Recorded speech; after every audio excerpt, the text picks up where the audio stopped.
Jose Rizal's extracurricular activities. This is part 2 of episode 2 in Rizal's life, family, childhood, and early education.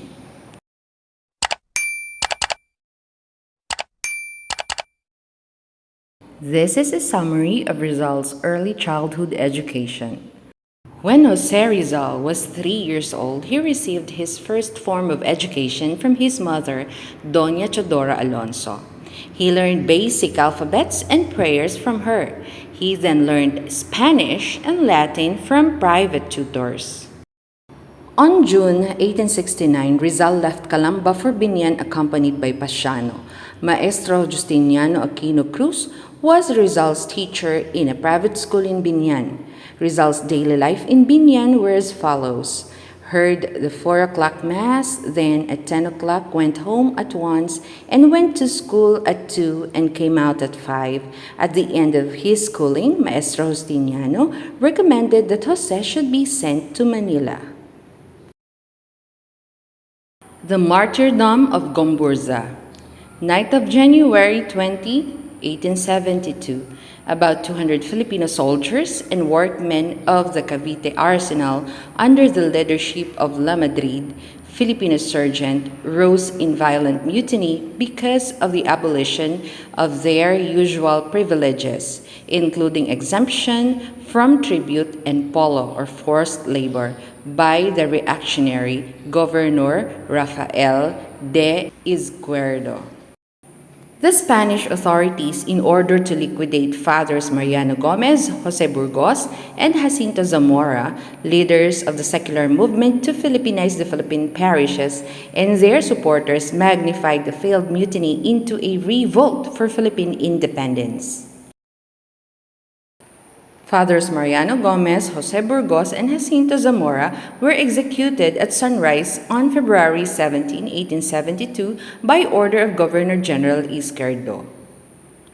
The martyrdom of GOM-BUR-ZA in 1872 truly inspired Rizal to fight the evils of Spanish tyranny and redeem his oppressed people. Rizal dedicated his second novel, El Filibusterismo, to GOM-BUR-ZA.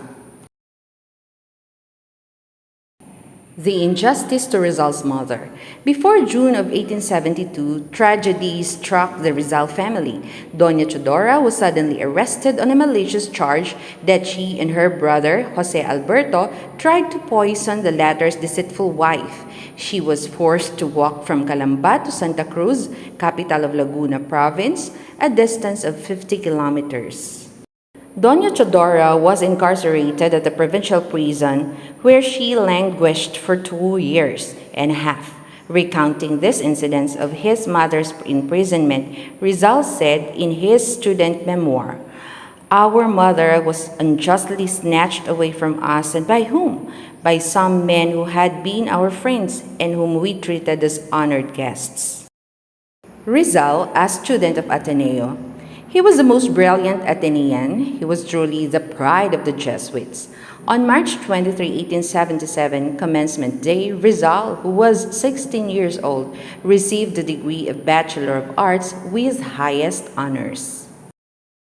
Rizal, unsurpassed in academic triumphs, was not a mere bookworm. He was active in extracurricular activities.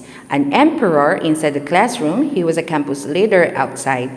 He was an active member, later secretary of a religious society, the Marian Congregation. He was accepted as member of this solidarity not only because of his academic brilliance, but also because of his devotion to Our Lady of the Immaculate Conception, the college patroness. Rizal was also a member of the Academy of Spanish Literature and the Academy of Natural Sciences. These academies were exclusive societies in the Ateneo to which only Ateneans who were gifted in literature and sciences could qualify for membership. Poems. In 1874, Mi Primera Inspiración, my first inspiration, the first poem Rizal probably wrote during his days in Ateneo, which was dedicated to his mother on her birthday. Rizal wrote it before he was 14 years old.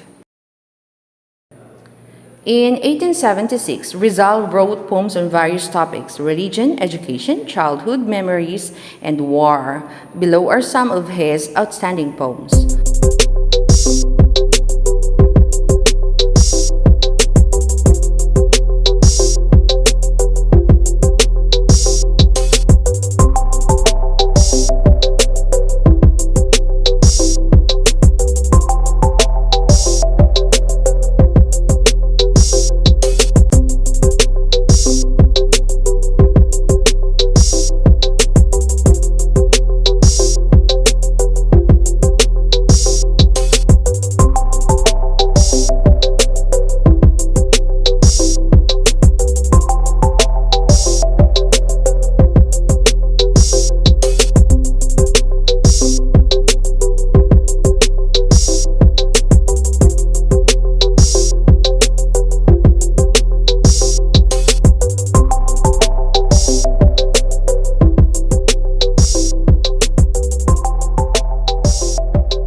Paintings and sculptural works. Aside from writing poetry, he devoted his spare time to fine arts. He studied painting under the famous Spanish painter Agustin Saez and sculpture under Romualdo de Jesus, noted Filipino sculptor.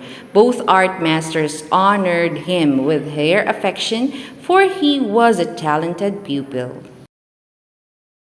First romance of Rizal. Rizal was linked to numerous women in his day, but the first love he ever had, according to his diary, Memorias de un Estudiante de Manila, was Segunda Katigbak. He details his feelings for her and documents their correspondence, which is something many of us can relate with. There were the three words Rizal used to describe the 14-year-old Katigbak in his diary. "She is not the most beautiful woman I have ever seen," writes Rizal somewhat harshly, "but I blushed every time she looked at me," he concedes. "I have not met anyone more alluring and beguiling. The same thing happens to me at the most trying times of my life. I become too slick, speechless, and overcome with emotions." Rizal's first romance was ruined by his own shyness and reserve.